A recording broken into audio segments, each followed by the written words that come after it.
The company dinner, I deliberately got my overbearing CEO boss drunk staring at the man I'd been crushing on for ages lying on the bed. I couldn't resist taking him for myself. To keep seeing him every day, I pretended nothing had happened afterward, but then, one day, the CEO sent me a message. Mia, when are you coming to pick up the earrings you left at my place? In the pantry. I spat out my water in shock when I read it. My colleagues nearby jumped in surprise. I frantically grabbed a tissue to wipe my mouth, shooting them an apologetic look. Well, I'm fine at nothing. The earrings I'd been searching for 3 whole months had finally turned up. But I never imagined they'd be with the CEO. They must have fallen off when I fled in a panic that night. Wait a minute. He actually knew the earrings were mine. Oh no. Simply put, he knew it was me who'd. A wave of shame mixed with panic surged over me. I'd naively thought the CEO knew nothing about that night after all. He'd been dead drunk. But if he'd known all along, why did he wait 3 full months to mention it? Ding, my phone buzzed again. Before I could recover, the CEO sent another message. Come get them now. Those few short words made me drop my phone in terror. Are you okay? Mia, what did you see that made you turn so pale? It was Ella, the CEO's secretary. Or technically, my assistant earlier. Seeing me swamped with work, the CEO had assigned her to lighten my load. I forced a calm expression. It's nothing. John called me. I'll head over now. Ella looked at me worriedly. Mia, John's mood has been all over the place lately. Good 1 minute, bad the next. Be careful. No kidding. Would you be in a good mood if your subordinate slept with you? But wait, why did Ella say his mood was up and down? When was John in a good mood? I hadn't heard of any major projects closing recently, but there was no time to overthink. The CEO had spoken. He wanted me to come personally. I trembled as I approached his office, walking back and forth in front of the door. I raised my hand to knock repeatedly, but hesitated each time. Oh my God, I was really too scared to go in, because I knew, once I opened that door, I'd be executed on the spot. Images flooded my mind, colleagues pointing at me, dallying and calling me shameless for trying to marry into wealth. And me? I'd be thrown out of this building without an ounce of dignity, with John's notoriously high standards for a partner and his no-nonsense work style. He'd never look at someone like me. I'd defiled his body. There was no way he'd be kind enough to let me off. I could already picture myself being blacklisted. Stuck with no future. My life, ruined by my own impulsive desires. My IIH. Mia, what are you daydreaming about? Suddenly a deep, magnetic male voice sounded behind me. I jumped, stumbling backward, my body obediently leaning into the CEO's arms. By the time I reacted, I was already pressed against his chest. My arms pinned gently but firmly by his palms, warm and broad. Exactly the same touch that had caressed my neck and cheeks that night. Found your earrings. You don't have to be that happy about it, do you? John raised an eyebrow, tilting his head to stare at me. My face flushed bright red as I scrambled out of his embrace to stop myself from falling for him all over again. I jumped back, keeping a meter's distance between us. John, I am sorry. I lost my composure. John looked displeased by my reaction. Do I have a contagious disease? Why are you avoiding me like this? I waved my hands frantically to explain. No, I just don't want anyone to see us and cause you unnecessary trouble. I was confused. He'd never complained about keeping a distance before, so why was he upset about a mere meter now? Did he want me to get closer? Of course. I'd jump at the chance, but standing in the doorway talking wasn't appropriate. Come in. Juana's low voice pulled me back. I followed him inside, my gaze naturally drifting to his firm, straight back, dressed in a tailored suit. His skin was pale, and his broad shoulders and narrow waist were perfectly proportioned. I'd touched them, used them. Honestly, the experience had been incredible since that night. Well, I'd known I was done for. This man was like a drug, impossible to quit. Suddenly, a bold idea popped into my head. John, these earrings aren't mine. I tried to sound as sincere and calm as possible. That's right. If I denied it, he couldn't prove I was the one in his bed that night. If I denied it, I could keep working as his secretary. If I denied it, I'd still get to see him every day if I denied it. Oh? John didn't expect me to blurt that out. His eyes sharpened, the curve of his raised eyebrow making him look even more cold and handsome. Oh my God. He was going to drive me crazy. I was starting to feel no different from those obsessive fans, but could you blame me? The man I liked was just a charming. Yes, John's style is something I'd like. But they're really not mine. I stepped forward, picked up the earrings, and after a moment of silent regret, set them back down reluctantly. Isa cost me half a month's salary, but no pain, no gain. I absolutely couldn't admit it. On stretched out his long index finger, hooked the earrings, examined them briefly, then turned his gaze back to me. He stood up and slowly walked toward me. But I think these earrings suit you perfectly, like they were custom made for you. The next second, I felt a weight on my left ear. I touched it. There were the earrings. Had John just put them on me with his own hands? His soft breath had brushed my face a moment ago, faint but sending ripples through my heart. What should I do? He was so close. If I looked up, I could kiss him even though I badly wanted to. Reason finally won over desire. You're joking, John, they really aren't mine. He took the earrings off. John had already sat back down at his desk, fingers interlaced, elbows resting on the table. If they aren't yours, then why did you come? And Mia, why do you keep insisting you aren't the owner? It's making you look guilty as charged. Would he shut up with the analysis? I'd forgotten. John was a man who looked gentle on the surface but was actually shrewd and renowned in the industry. There was no way I could outplay someone like him. Just as I was stuck, unsure how to escape, there was a knock on the door. A colleague came in to ask John to sign some documents. I let out a sigh of relief. If that's all, John, I'll get back to work. I slipped out as quickly as I could back at my desk. I chugged several glasses of water to calm down. Mia, slow down if you drink too much now. What will you do at dinner tonight? Grace, my closest colleague, had just finished her work and came over to chat. Tonight? I looked at her in confusion. Grace played with her phone. Yeah. Didn't you see the group chat? There's a birthday party tonight. She flipped her phone around to show me. Oh, right. Who's going? Is John coming? Grace thought for a moment. I heard John said he wasn't going at first, but then changed his mind. John was going? Fine, I wasn't. Suddenly, Grace looked at me with a playful glint in her eye. Why, planning to get John drunk again? Like last time? Not gonna lie, Mia, you seem so gentle usually, but you're actually bold as brass. Did John push you too hard at work, so you had to resort to such drastic measures? I quickly covered Grace's mouth. She was getting more and more exaggerated. Knowing Grace was the company's chief gossip, I figured the news of me getting John drunk had spread to every corner of the office. No wonder everyone had been looking at me with admiration these past few days. I'm not going tonight. I pretended to have a headache and chest tightness lately. I'd avoided being in the same place as John outside of work as much as possible. Easy, the more charming someone is, the more dangerous they are, and John was living proof. After Grace left, I focused on my work, planning to leave exactly on time. As soon as I stepped into the elevator, Hannah from HR called. Mia, you have to come to the birthday party. The birthday boy is your apprentice. Today's also his official promotion. So we're having a special ceremony to award both of you gifts. Me. Did that guy really have to have his birthday today? At 7 p.m., our bar colleagues arrived one after another. He sat in the corner of the sofa, smiling politely at everyone while silently praying a certain someone wouldn't show up. Mr. John, you're here. Good evening, Mr. John. Mr. John, sit here. When John walked in, colleagues stood up to greet him enthusiastically.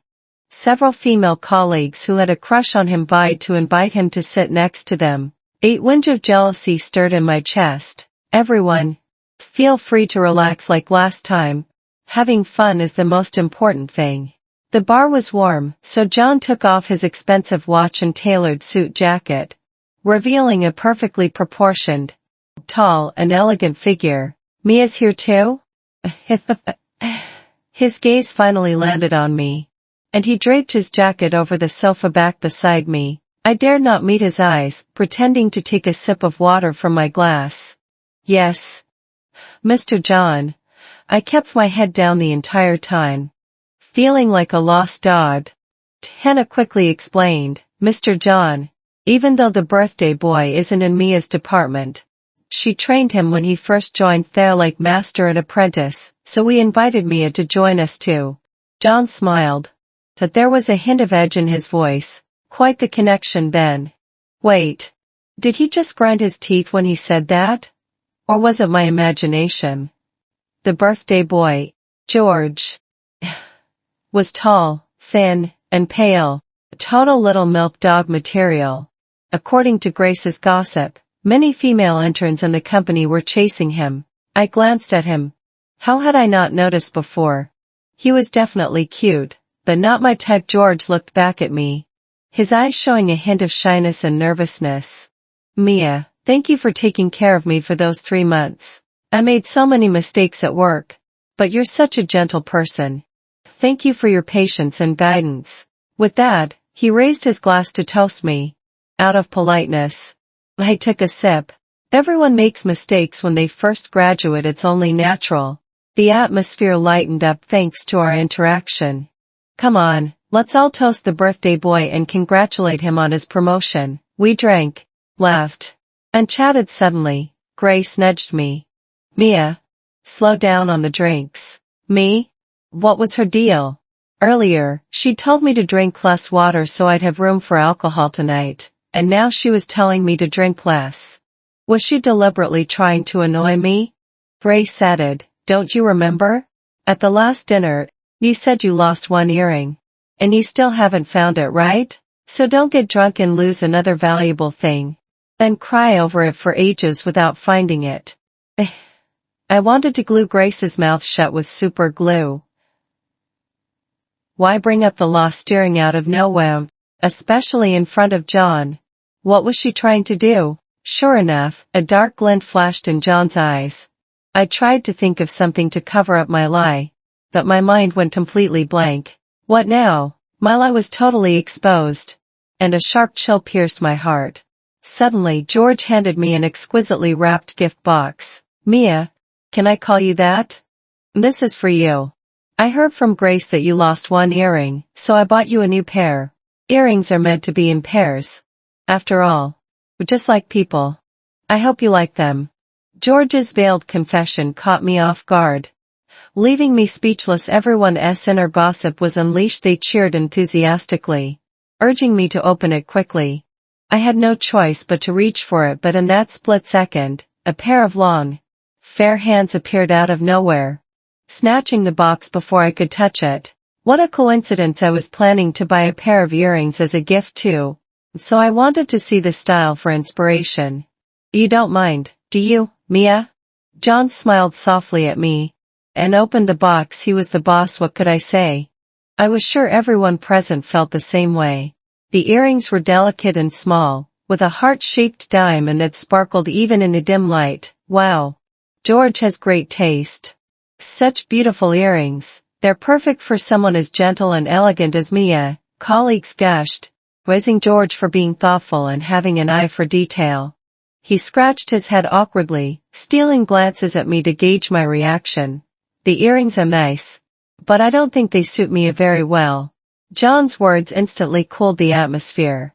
I think Mia is more suited to understated, elegant earrings. These are a bit too youthful. Don't you think, Mia? I silently felt for George. John was really being unreasonable as a boss. Couldn't he have spared the guy some face? And why did he have to drag me into it?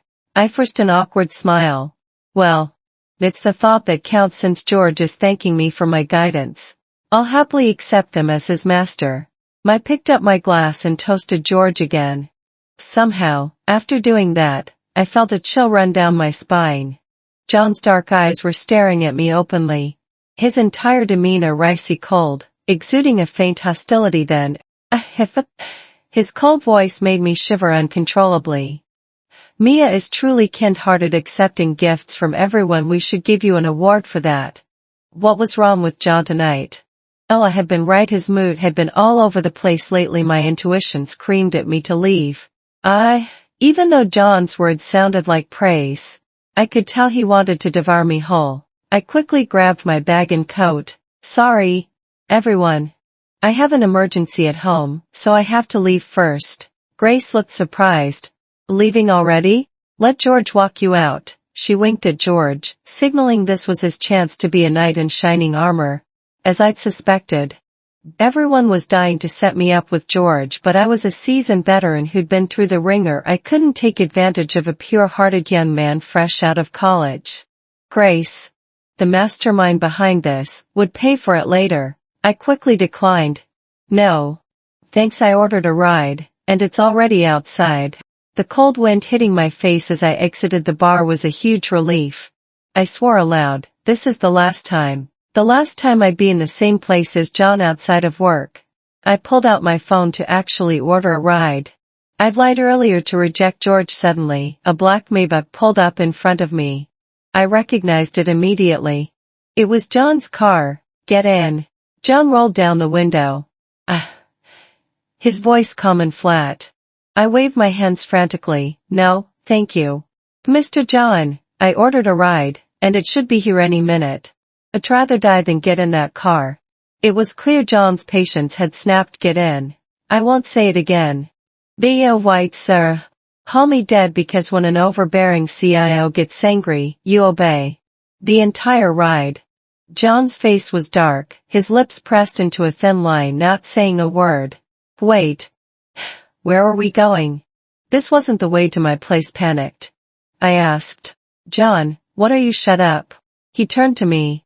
His voice cold and commanding, his gaze flicking to the gift box in my hand. I told you. These cheap trinkets don't suit you. Before I could react, he snatched the box and tossed it out the window without a second thought. Only then did the tension in his shoulders ease slightly.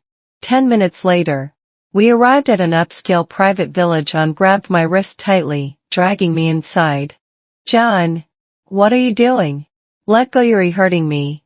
I had no idea why he'd suddenly turned into a ravenous lion.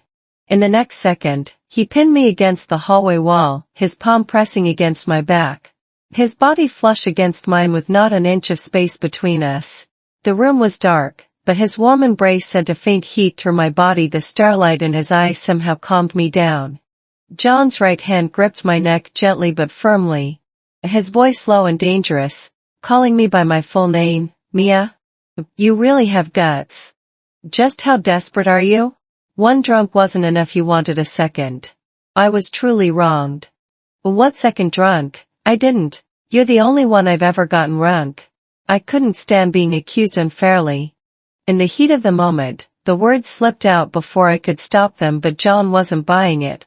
You were chugging drinks with that pretty boy George at the party, laughing and having a great time. Now you're denying it. So, getting me drunk wasn't enough to satisfy you? What, Mia, you've changed your taste. Now you're into innocent little boys? He tightened his grip slightly, his tone dripping with sarcasm. No need to go through the trouble of getting him drunk. Just tell me. I'll knock him out and throw him on your bed, save you the hassle. In my memory, John was always calm and composed. But the man in front of me was unrestrained, no longer holding back. John, are you jealous? Looking back at his behavior since we'd left the bar, he acted just like a boyfriend driven crazy with jealousy after his girlfriend was hit on by another man. In that instant, he forced my head back. His thin lips crashed down on mine, his teeth roughly prying open my mouth as his tongue invaded, swirling and demanding, taking and conquering without mercy. My fingers instinctively clung to his broad, muscular shoulders. Our bodies moved together, as if drawn by an invisible force. I was pushed onto a soft, white bed, and the kiss softened into something sweet and tender. John nibbled gently on my lower lip, then trailed kisses down to my already flushed, warmer lobby, his ragged breath fanning against my skin. I trembled, shrinking back slightly. John smiled triumphantly, just as I remembered. Mia, This is your most sensitive spot. My face burst into flames. He called me Mia. Wait a minute. What were we doing? I pushed John away abruptly, but my strength was too much, and I tumbled off the bed with a yelp. John frowned, bending down to lift me up in a princess carry, and laid me gently back on the bed. So clumsy. You could have hurt yourself. His shirt was long gone, leaving his toned chest and broad shoulders on full display, tempting my gaze. I stared at the floor, too embarrassed to look up. Why did you kiss me? That unexpected, forced kiss had been fast and fierce. I'd enjoyed it, but I wasn't about to let myself be taken advantage of without an explanation. But instead of answering, John let out a low, deep laugh. In the next second, he pulled me into his arms, looking at me with a gaze I couldn't quite decipher. Mia. You did something far more bold to me than this. Are you really upset about a kiss? I tried to stay calm. So, you knew it was me that night? John shook his head. Not at first. Me? When I woke up that morning, there was an earring by the bed. It looked familiar. Like the one you used to wear. For 3 months, I never saw you wear it again, so I waited for you to come clean about that night. But you never did. I started to doubt myself, so I had to take matters into my own hands. I saw in the office surveillance that you stood outside my door for a long time, not scared to come in. And then you denied the earring was yours. That's when I knew for sure. It was you. I was dumbfounded, so I'd exposed myself. John continued patiently. I've been thinking these past few days. Why didn't you come to me? I figured you were scared that my feelings didn't match yours. Scared that if the whole company found out, you'd face endless gossip and criticism. His words hit home, and my nose stung with tears. Confused, I asked, if you already knew it was me, and you had the earring, why didn't you call me out when I denied it? John smiled at me fondly. Mia, you're so unreasonable. You acted like nothing happened for 3 months after that night. And just now you were practically glowing over the earrings George gave you, singing his praises. What was I supposed to think? Sleep with me and then run away? Flirt with other men? Nothing in life is that easy. I protested fiercely. That was just politeness. I wasn't flirting, from the beginning. You're the only one I've ever liked. Otherwise, I never would have resorted to something so drastic as getting you drunk to have you. As I spoke, I felt my face growing hotter, my voice trailing off into a whisper. John stroked my cheek gently. His voice soft. Since you're too scared to take the first step, I'll come to you. I looked up, my heart fluttering as I met his eyes. The man I'd been longing for was actually confessing to me. I hesitated, then asked, So, what are we now, lovers? Boyfriend and girlfriend? Given John's status, I wasn't sure if he wanted to be with me openly. Maybe he was just interested in me temporarily, wanting me to be his secret lover.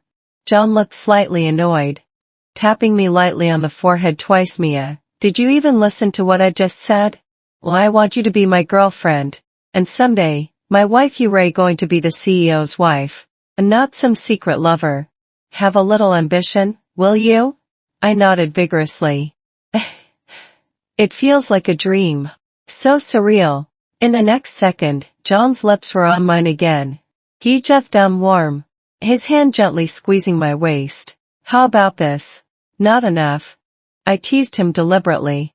Clothes were quickly stripped away, and the room's warm heating seemed to egg us on. John kissed my neck, earlobes, waist, and lower, his touch hot and greedy. Baby, now how about this? Still not enough, never enough.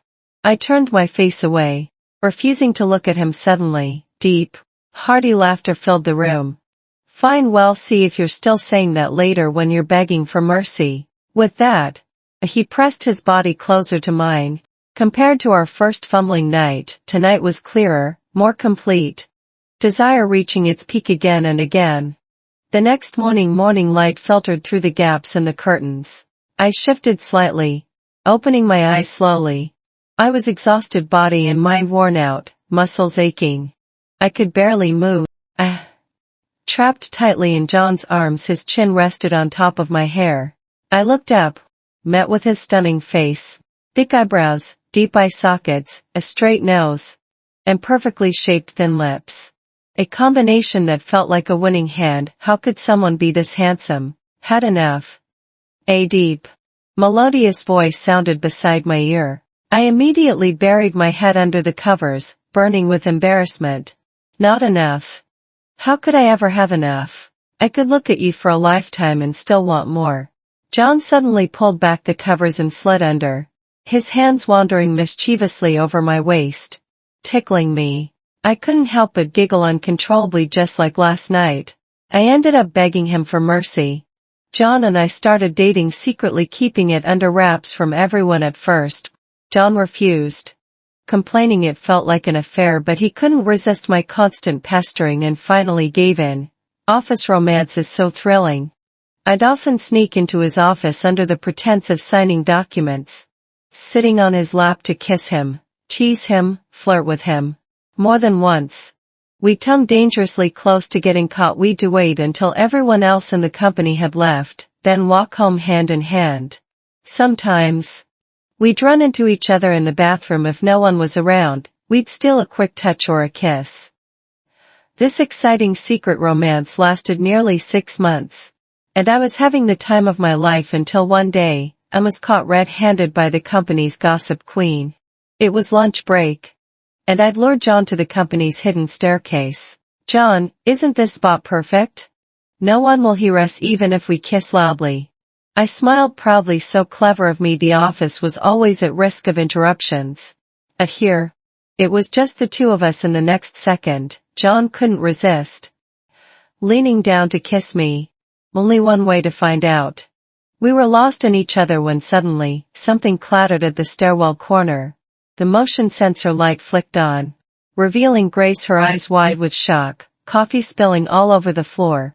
I froze, shoving John away abruptly. In my 20-odd years of life, I'd never been so embarrassed. John, however, looked completely calm, even a little amused. He just said, "Good luck explaining this," and walked away. Before leaving, he leaned in to whisper in my ear, "I'll make it up to you tonight." Of course, Grace witnessed that too. That afternoon, I was subjected to an intense interrogation by Grace, who looked at me like I was a criminal. "So let me get this straight. You not only got John drunk, but you also forced yourself on him and slept with him?" Grace repeated, making sure she'd heard correctly. I nodded mechanically. Calm down, Grace. I didn't mean to lie to you. I just couldn't resist him. Besides, the secret affair vibe was actually pretty fun. Thinking back to our happy days, I couldn't help but grin. But Grace's expression turned serious. She pulled me into a corner. "Mia, listen to me. There's a senior employee in the sales department who never believed the story about you getting John drunk. I remember exactly what he said. Back when I used to accompany John to client meetings, he saw his drinking capacity. He can down 1,000 cups without getting drunk. Several times, he even drank the clients under the table. Everyone praised his tolerance, and we'd seal the deal smoothly. So Mia, I think you might have been played. He let you think you were in control, and he was really the one calling the shots." After Grace left, I stood alone in the pantry corner, dumbfounded. 1,000 cups without getting drunk, drinking clients under the table. Thinking back, I'd only given him a little more than his usual amount that night. Nothing compared to the alcohol he consumed during business negotiations. That bastard John had been lying to me all this time. That evening, I suggested casually, "John, today's our 200th day together. Let's have a few drinks to celebrate." John's long, slender fingers gripped the steering wheel, his tone soft. "Whatever makes you happy." I smiled to myself. Those were his famous last words. I'd come prepared, bringing out the good stuff. Top shelf liquor with an extremely high alcohol content, known to knock people out with one glass stronger than what I'd given him that night. If John didn't get drunk, Joss was telling the truth. Time to put it to the test. I watched as he downed several glasses, his face remaining as calm as ever. "Damn it, John, I'm tired. Let's go rest."